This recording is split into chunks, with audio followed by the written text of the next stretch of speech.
Hey guys, just another one here for the Keeper's Corner. We're going to do a quick Wizard's Chosen. With the Wizard's Chosen, you typically always want to set your two strongest teams first, and that might even mean swapping up a little bit from what you do against regular folk. Um, for me, that means switching my Knight for my Blackguard, and this team here, he provides a lot more DPS. We don't have to worry so much about super tanking people who are going to come at us with all kinds of crazy combinations. Um, One thing I'm not really sure of is how star level for the opponents is determined in the Wizards Chosen, but their gear typically tends to match yours. So if you run in with a bunch of epics and things like that, expect to see Wizards Chosen that'll match you. And even before that, they're going to have some pretty powerful gear.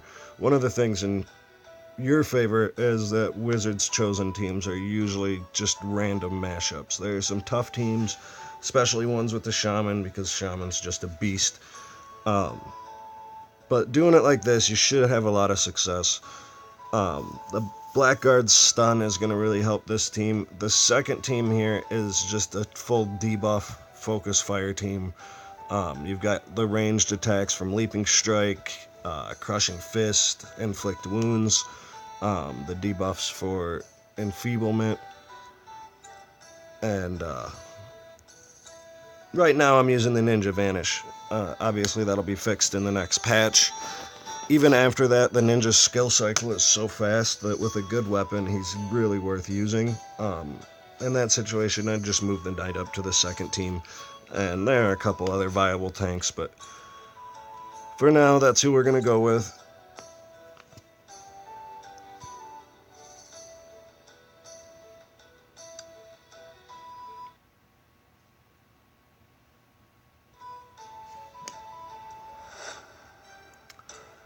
And this team's a bit of a bummer for this group because we can't kill the Templar in the back as quickly as we'd like, but because we've got the power of the Shaman and the Blackguard and company, we shouldn't have a problem taking care of the Knight quickly and moving on to the Templar. And fortunately with the AI, they'll burn up their soul skills instead of saving to use that mass revive.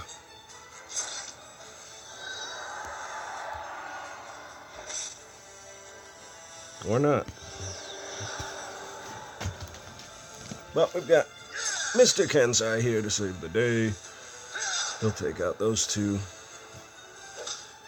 And again, it's not like battling regular opponents. I typically just burn my soul skills as much as I can. I know I've got a little bit better gear on equipped on these teams than most people do. But like I said, the gear of your opponents is going to be somewhat reflective of yours.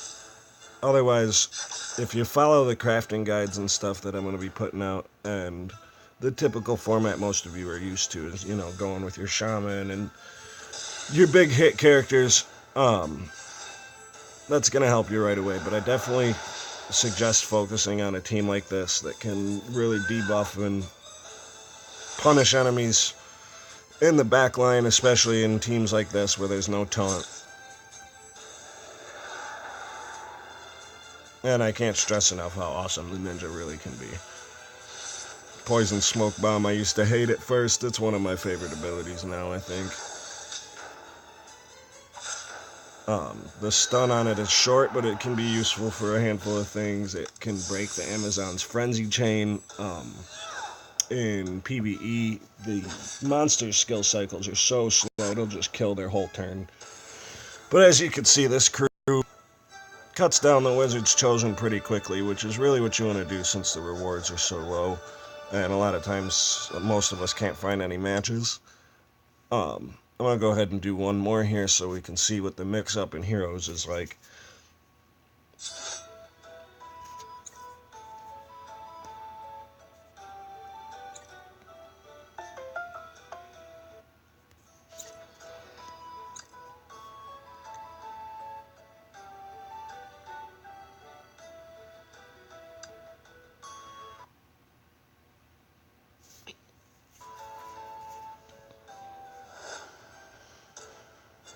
And again, this is just, another hodgepodge of heroes. It shouldn't be too much trouble for you.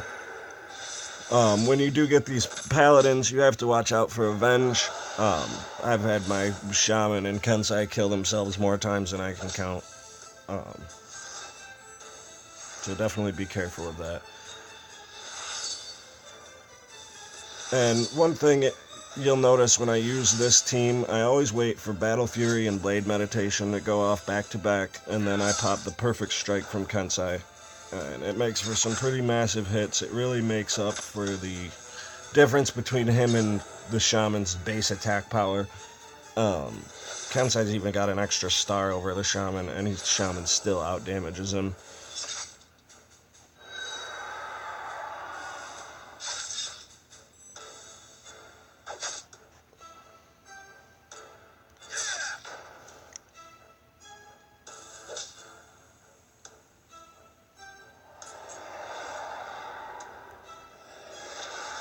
And like I said, there's really not much to these fights for the most part. You just chum away at it, and if you're struggling, always just put a healer in your team. Um, Having a high star cleric is one of the most vital things in this game, and you can get 30 stones pretty easily every 10 days just by using find loot. Every 8 hours, you get a free stone for those common stones from find loot are almost 100%, if not 100%, a chance to drop. So always chase after those common heroes and find loot first. I'd prioritize the knight and cleric, of course, the thief behind them, maybe the archer as well. The mystic is pretty good. But yeah, I wouldn't spend my food all day wasting away trying to get epic soul stones from find loot, because it's just not going to happen.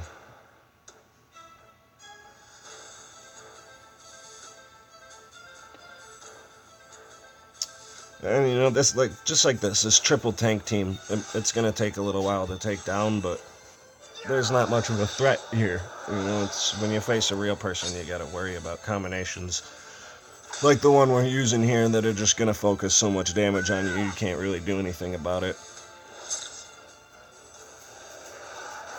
And one of the really important things to keep in mind, and one of the reasons that makes heroes like the Shaman and the Ninja so good, is the skill cycling. Using skills like Disintegrate on the Archmage that take forever to go off, it doesn't really do anything for you, because in PvP fights, you're going to get that skill off one time, maybe if you're lucky. So you really want to be careful with what you choose against real opponents, but even more so against the Wizards Chosen, in terms of going for speed fights, because our biggest thing here is farming these battle chests. They drop for them the same rate, and once you can stack a fair amount of epic chests, that's going to be like your greatest avenue to rare soul stones in bulk without paying money for them. Now, there are a few other things I wanted to cover, but I'll catch that in another one, so take it easy, fellas.